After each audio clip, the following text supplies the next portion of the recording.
di sini tentang kreativitas. Kita urut dari yang paling dasar dulu. Kreativitas itu kan create, asal katanya, membuat sesuatu. Jadi kalau saya ngomong kreativitas itu bentuknya jangan kita pecah dulu asumsi bahwa kreativitas itu harus lagu, harus gini segala macam nanti. Kreativitas itu kegiatan mentransformasi dari A menjadi B. Bahkan memaknai sesuatu itu butuh kreativitas. Misalnya tadi ada cerita tentang di belakang bak truk, banyak tulisan-tulisan yang sangat kreatif. Ono coro Inggris tapi dibaca. Itu yang kreatif bukan yang bikin. Yang melihat aja harus kreatif. Bagaimana nih sudut pandangnya nih? Bagaimana cara memaknainya? Jadi dari diri sendiri untuk memaknai sesuatu aja kita harus kreatif. Karena ada jarak antara fakta dan makna. Jadi ada transformator antara fakta dan makna. Tidak semua fakta berarti sama. Dia harus melalui transformator dalam diri kita untuk menjadi sebuah makna atau menjadi sebuah nilai. Nah, proses ketika transformator ini bekerja itu sudah kreatif. Pada arti yang paling dasar itu kreatif kita membuat sesuatu. Misalnya ini tadi bak truk. Kalau saya melihat tulisan bak truk macam-macam, transformator saya berbicaranya beda. Ini memang kreatif luar biasa, tulisannya sangat banyak. Saya nyambung kepada obrolan saya sama Pak Toto. Pak Toto ngomong kalau di bak truk di belakang itu yang dia bicarakan adalah Kanjeng Nabi. Loh, apa hubungannya? Kanjeng Nabi waskito tentang masa depan. Bayangkan kalau Kanjeng Nabi bisa digambar, mesti bak termburi gambare Kanjeng Nabi kabeh dengan tulisan yang macam-macam iki mesti. Karena wong Indonesia cintane karo Kanjeng Nabi mesti gambari nang buri bak terkabeh. Nah, itu sudut pandang yang saya nggak ngomong benar atau salah, tapi itu kreativitas dari memaknai fakta yang sama. Nah, misalnya ini tes kreativitas nih. Coba ada sebuah kata-kata, ada pertanyaan, ini di mana ada beberapa jawaban tapi ada kelihatan yang jawabannya harus menggunakan kreativitas. Ini saya sebut sebagai reinterpretasi. Misalnya saya kasih pertanyaan gini, ini tebak-tebakan sederhana saja. Ada yang tahu nasi enggak? Nasi. Kenapa nasi? Kenapa benda putih kecil itu? Kenapa dinamakan nasi itu kenapa?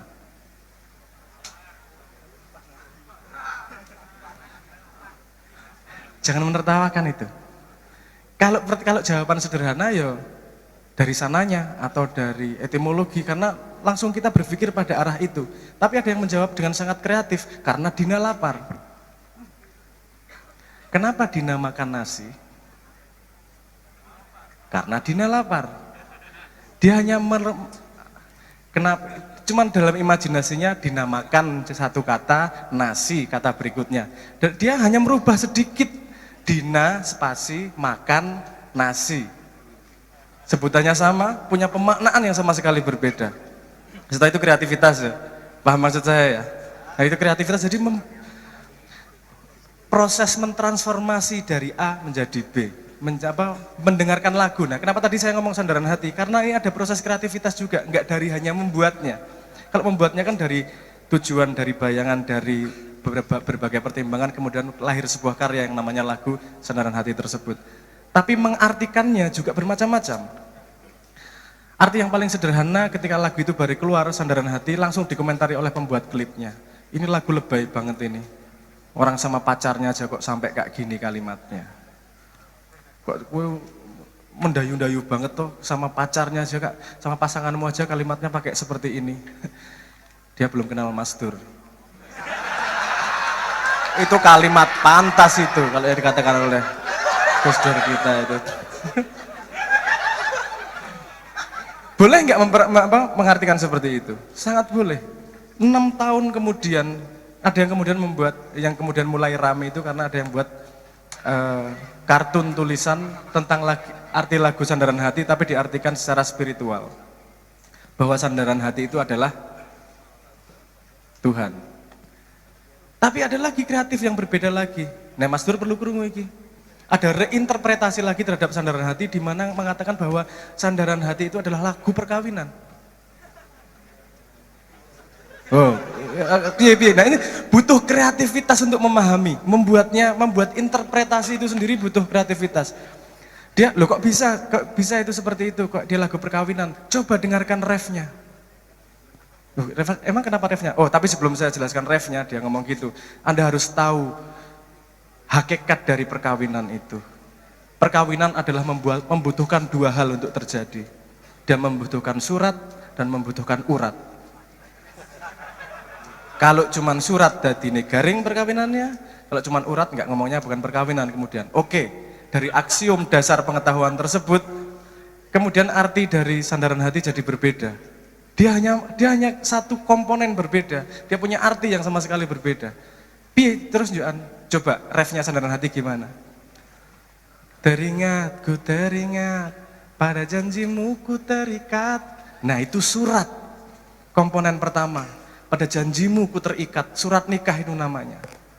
Terus, hanya sekejap ku berdiri, ku lakukan sepenuh hati. Nah itu komponen urat gitu katanya.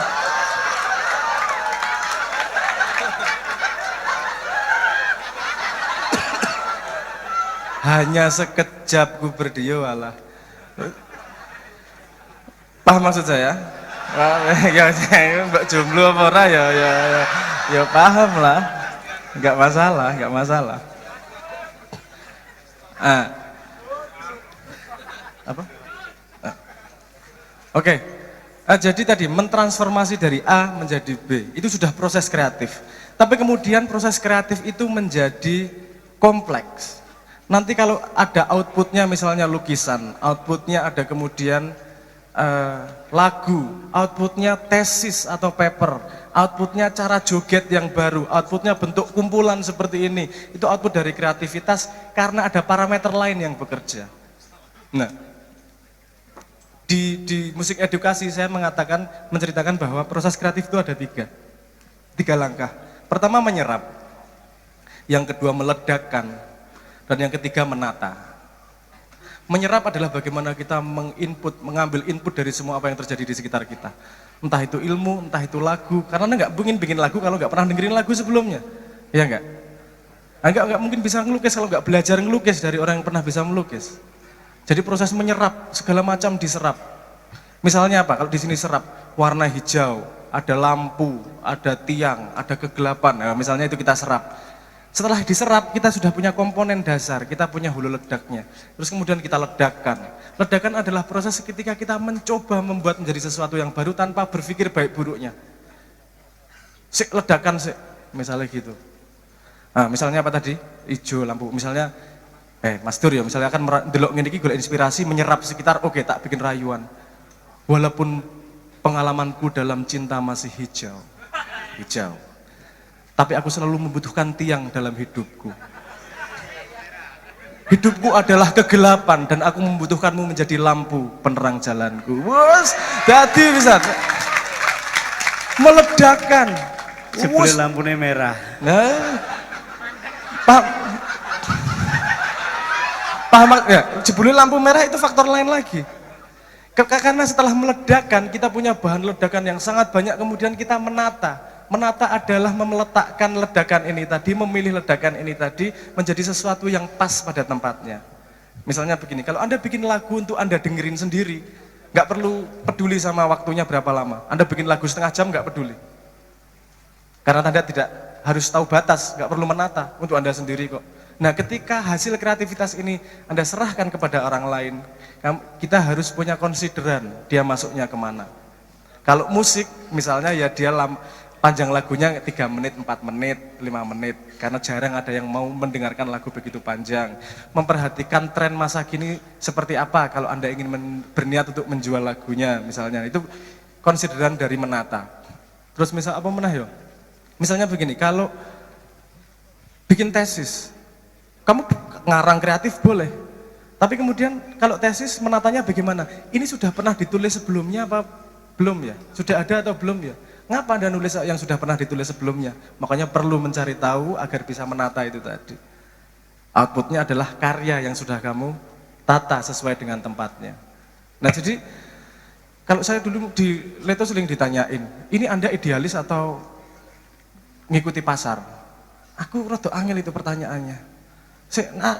Saya tidak mungkin nggak pakai idealis, karena pasti saya membuatnya berdasarkan apa yang saya serap, yang saya sukai, kemudian saya ledakan berdasarkan pengetahuan dan cita rasa saya, kemudian saya tata.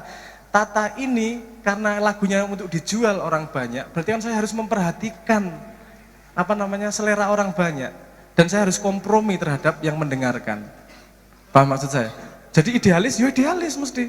Tapi apa terpengaruh sama pasar? Ya mesti terpengaruh, wong kowe serawung kok. Kecuali Anda bikin lagu untuk Anda sendiri. Begitu juga dengan misalnya kalau bikin tesis. Bikin tesis nggak iso idealis, pokoknya harus ini. Pada dunia tesis ada peer review, ada tesis-tesis yang lain, dan banyak Anda harus melihat konstelasi dalam tesis tersebut. Ini nambah sesuatu atau enggak? Ini pantas untuk dibahas atau enggak? Karena itu pada proses menata tersebut. Jadi ada banyak proses dalam kreativitas. Kita harus menyerap. Menyerap itu menggunakan proses ini tadi. Transformasi dari fakta menuju value, menuju ilmu. Menyerap, kita sudah punya bahannya banyak, kemudian kita ledakan. Ledakan ada proses di mana kalau mind map, pernah dengar enggak? Mind map, Anda bikin anaknya gimana, misalnya misalnya gini,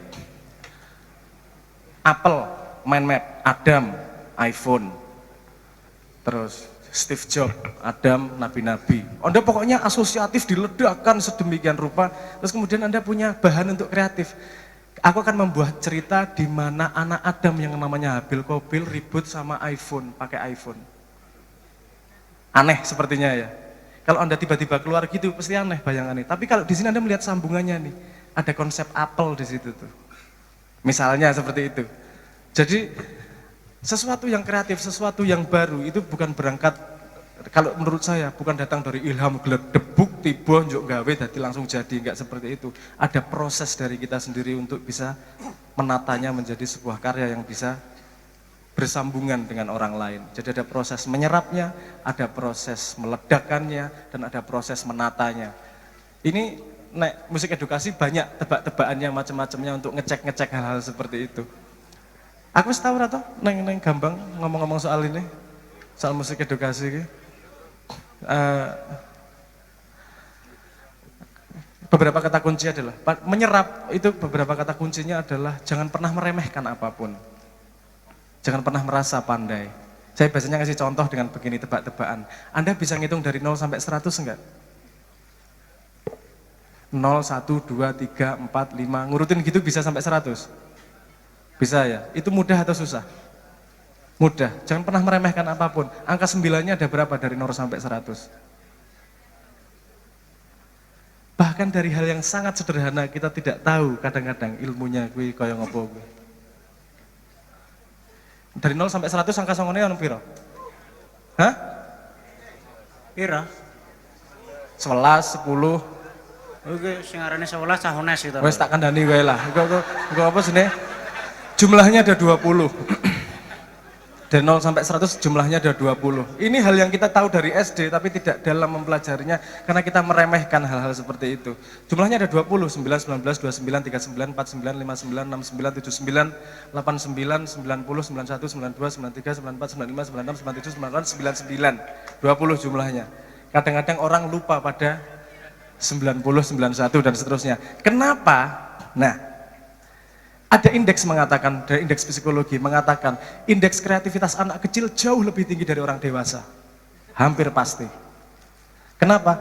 Karena anak kecil mesin transformatornya ini tadi, dari fakta menjadi makna, mesin transformasinya masih bebas. Dia nggak berasumsi terhadap apapun. Dikasih pensil, suruh kreatif, dia bisa bikin pensil itu dianggap sebagai jembatan misalnya. Dianggap sebagai pesawat, kan bisa. Dalam ilmu kreativitas boleh nggak itu? No problem dalam ilmu kreativitas. Tapi kalau udah dewasa kita tertanam dalam mesin transformator fakta menjadi ilmu ini tadi, tertanam bahwa pensil itu buat nulis. Jadi kita tidak punya ide lain untuk mengaplikasikan pensil tersebut. Dengan kata lain, imajinasi kita terlimitasi ketika transformator itu terbentuk dan kaku dan tidak cair. Bagaimana cara mencairkannya? Adalah dengan public space ngobrol seperti ini, sudut pandang yang banyak, cara pandang yang bermacam-macam, resolusi panjang dan seterusnya, sehingga kita mencairkan cara pandang, kita bisa mengartikan hal yang biasa diartikan menjadi sesuatu yang beda. jomblo. Misalnya, artinya apa? Randuwe pacar. Oh, oke. Bisa diartikan dengan lain, cara lain. Penderita cacat tuna asmara. Bisa. Oh, lebih lumayan pengertian yang lain apa? Oh, tidak. Karena saya berbakti bercontoh kepada Tuhan, Tuhan pun jomblo, tidak ada pasangannya, maka saya akan ikut jomblo. Boleh nggak? Kreativitas pemaknaan dari jomblo itu. Walaupun sebenarnya ya masalah jomblo karena rapayu ngono wae misalnya, tapi kan bisa dibungkus dengan kreativitas menjadi sebuah makna yang berbeda. Jadi ada jarak antara fakta dan makna, ada jarak antara fakta dan value. Di situ di tengahnya ada transformator yang ada di dalam kepala kita, dan itu adalah kunci dari kreativitas. Ketika ini semakin cair, Anda semakin terbebas dari presumsi-presumsi dalam kehidupan, Anda semakin bisa mereinterpretasi fakta yang ada. Anda tidak gampang dibawa, Anda tidak gampang dipengaruhi karena Anda punya pengertian yang daulat terhadap fakta apapun. Karena tidak ada satupun fakta yang punya arti yang sama untuk setiap orang. Pasti ada beda dikit-dikit, dan seterusnya lah. Jadi kembali ke kreativitas adalah proses transformasi. Dari A menjadi B, dari nasi menjadi beras, dari kain menjadi baju, dari huruf menjadi kata, dari kata menjadi kalimat, dari kalimat menjadi paragraf, dari paragraf menjadi sebuah cerita, cerita ada plotnya, dan seterusnya. Proses transformasi, selama Anda masih bertransformasi, Anda melakukan kreativitas. Bahwa hasil kreativitas berguna untuk orang banyak atau tidak, itu langkah berikutnya dari kreativitas tersebut. Nanti kalau mau kita bahas lebih lanjut, oke, tapi untuk dasar dari kreativitas tersebut, dari sudut pandang saya, petanya seperti itu. Dan proses dari teman-teman Gambang Syafaat 19 tahun ini sangat menghasilkan kreativitas yang luar biasa. Misalnya, salah satu contoh yang saya lihat sendiri, dimanapun Ma'iyah, yang ada format MC-nya koyong ini ki yang di sini. MC-nya tidak di atas, MC-nya di bawah, jalan-jalan mencairkan suasana, membuat tertawa, kadang-kadang korbannya dirinya sendiri, nggak masalah. Yang penting tertawa, itu solusi lokal. Saya melihat itu kreativitas lokal untuk menghadapi masalah. Dan dikatakan Pak Ilyas nanti saya juga setuju. Obstacle is the mother of invention. Masalah itu ibu dari kreativitas. Karena kalau Anda punya masalah, pasti Anda cari cara untuk memecahkannya. Mesti. Tapi syarat nomor satu, Anda mengakui dulu masalah gue. Nek wis ana masalah putus, yuk kemudian durung diakui, isik ra percaya, isik sedih-sedih, ngrungokke lagu-lagu sedih, terus kemudian menderita, yuk nyukur rambutnya ngasih entek. Gitu. Anda tidak akan maju. Ketika sudah tahu, oh masalahku ngene, randu pacar, tak golek carane piye untuk memecahkan masalah. Kemudian keluar kreativitas, menemukan cara untuk merayu, menemukan cara untuk mendekati mendekati wanita. Kalau memang sudah jalan itu tidak cukup, mencoba mencari para orang tua yang sudah desperate, anaknya nggak rapi-rapi misalnya, atau mencari calon mertua yang khilaf. Iyalah carane, yang penting memecahkan masalah. Nah, kreativitas itu sangat penting. Dulu, anak muda ini biasanya masalahnya sangat banyak. Saya dulu juga kalau sama teman-teman di Jogja, cah-cah sing kos-kosan biasanya ada masalah dengan makan tidak teratur. Mereka punya kreativitas beli baju batik satu. Kondangan, itu memecahkan semua masalah. Itu ingenuity itu. Itu nek wong sugih gak kepikiran niku, ngopo tuku batik. Lho kok ngerasa kekire ngelih wetenge. Modal batik karo amplop kosong. Ya, betul, itu solusi luar biasa. Maksudnya segala macam triknya ngerti gitu. Nah, kreativitas bisa datang dari masalah. Kalau Anda merasa tidak punya masalah, berarti Anda belum cukup dalam melihat apa yang terjadi dalam diri Anda. Karena semua orang pasti punya masalah. Tinggal hierarkinya, singgung ngomong kaduan gue. Tapi sebenarnya selalu ada akar untuk membuat masalah tersebut dan kreatif. Nah, contoh misalnya lagu itu ada yang namanya Layang-Layang judulnya. Saat itu saya tidak pengen motret apa-apa, kemudian saya bikin masalah sendiri. Masalahnya yang saya bikin begini, saya ingin bikin lagu dengan lirik kumpulan dari kalimat yang dari kata-kata yang diulang. Kemudian saya ngumpulin layang-layang, kunang-kunang, kura-kura, dan seterusnya. Yang kata berulang saya kumpulin, saya coba rangkai untuk menjadi sebuah kalimat, sebuah lirik untuk menjadi dalam lagu. Walaupun tidak semua kepakai, tapi masalah itu sudah membawa saya satu langkah untuk berkarya. Endingnya ya nggak semua dipakai, tapi masalah saya buat sendiri. Masalah bisa dibuat sendiri untuk berkarya tersebut. Paham maksud saya? Paham ya? Jadi masalah itu bisa datang dengan tanpa kita hindari, bisa kita buat sendiri agar kreativitas itu keluar dari kepala kita.